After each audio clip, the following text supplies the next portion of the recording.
ലോക ഭൂപടത്തിൽ വളരെ ചെറിയൊരു ഭാഗമാണെങ്കിലും ആഗോള സാമ്പത്തിക വ്യവസ്ഥിതിയുടെ ഗതി നിർണയിക്കുന്ന ഒന്നാണ് ഹോർമുസ് കടലിടുക്ക്. ഒമാനും ഇറാനും ഇടയിലുള്ള ഈ ഇടുങ്ങിയ കടൽപാതയെ എന്തുകൊണ്ടാണ് ലോകം എണ്ണക്കഴുത്ത് എന്ന് വിളിക്കുന്നത്?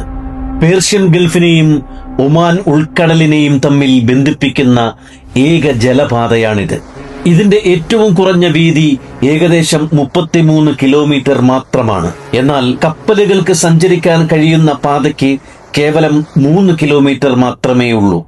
ലോകത്ത് ഉൽപ്പാദിപ്പിക്കപ്പെടുന്ന പെട്രോളിയം ഉൽപ്പന്നങ്ങളുടെ ഏകദേശം 20% മുതൽ 30% വരെ കടന്നു പോകുന്നത് ഈ കടലിടുക്കിലൂടെയാണ്.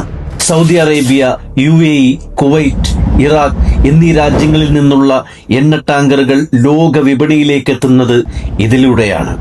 ലോകത്തിലെ ഏറ്റവും വലിയ ദ്രവീകൃത പ്രകൃതവാതക കയറ്റുമതിക്കാരിലൊരാളായ ഖത്തറിന്റെ പ്രധാന പാതയും ഇതുതന്നെ.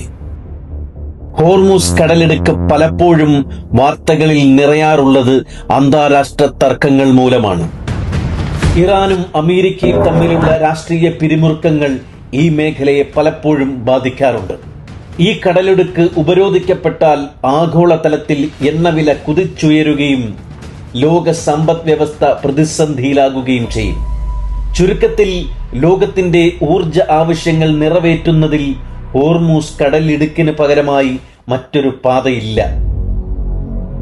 ഭൗമരാഷ്ട്രീയ തർക്കങ്ങൾ നിലനിൽക്കുന്നുണ്ടെങ്കിലും ആഗോള വ്യാപാരത്തിന്റെ സുഗമമായ ഒഴുക്കിന് ഈ പാത സുരക്ഷിതമായിരിക്കേണ്ടത് അനിവാര്യമാണ്.